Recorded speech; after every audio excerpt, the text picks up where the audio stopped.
Nuostabus dalykas tas telefonas. Dabar net ir laidų nebereikia. Turi savo mobilų ir skambini, kam tik tai nori ir kur net nori. Bet to žmogui negana. Duok jam ne tik garsą, bet ir vaizdą. Sužinojau, kad yra sukurtas toksai video telefonas. Apie tokį vieną variantą ir pasakojame video kronikoje iš Japonijos.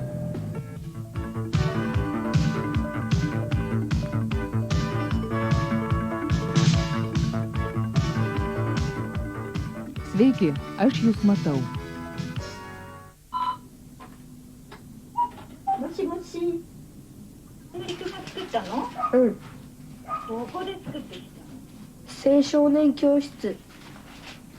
Maža kamera, įtvirtinta virš video telefono ekrano, siunčia vaizdų žmogui esančiam kitame laido gale.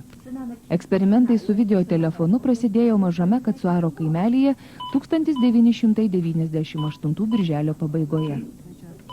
Kaime, kuriame yra 470 namų, kiekvienam namui buvo duotas video telefonas naujos sistemos išbandymui. Mažas žemdirbių kaimelis Katsuaro yra už 200 km nuo Tokijo į šiaurės rytus.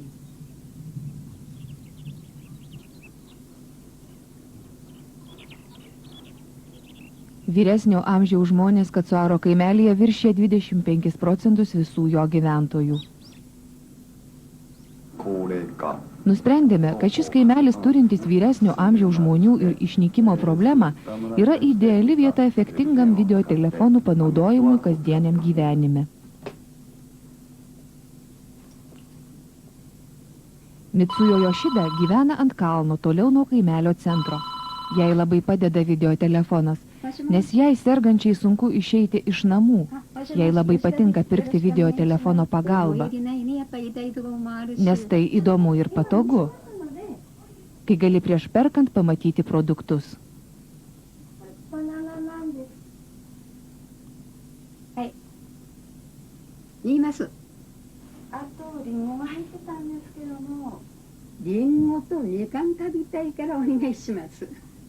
Čia dirba keli gydytojai, tačiau vyresniems gyventojams patogiau, kai gali pasikonsultuoti su gydytoju akis į akį.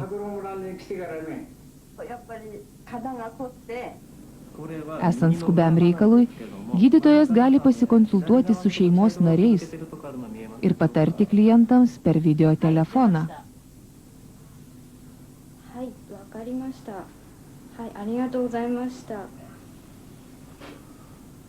Video telefonas taip pat labai parankus žmonėms su klausos sutrikimais. Tačiau ateityje telefonų kompanija turės spręsti ryšio trūkčiojančio vaizdo problemas.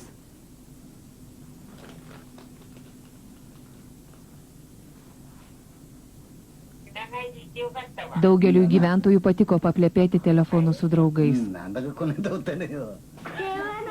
Tėvams bus gerai žinoti, kad video telefonas kainuoja tiek pat, kiek ir paprastas.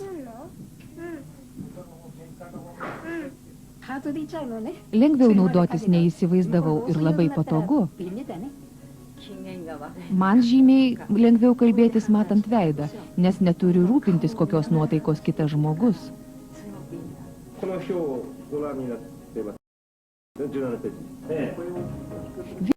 Video telefonas gali būti panaudotas verslo konferencijose, iš karto sujungiant kelias vietas.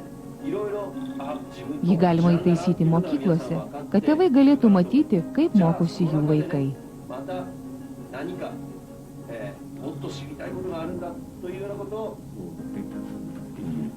Šios naujos sistemos pagalba tikimės pagerinti ryšių sistemą mūsų miestelyje. Daugam mažuose kalnų kaimeliuose video telefonas iki šiol geriausia pramoga.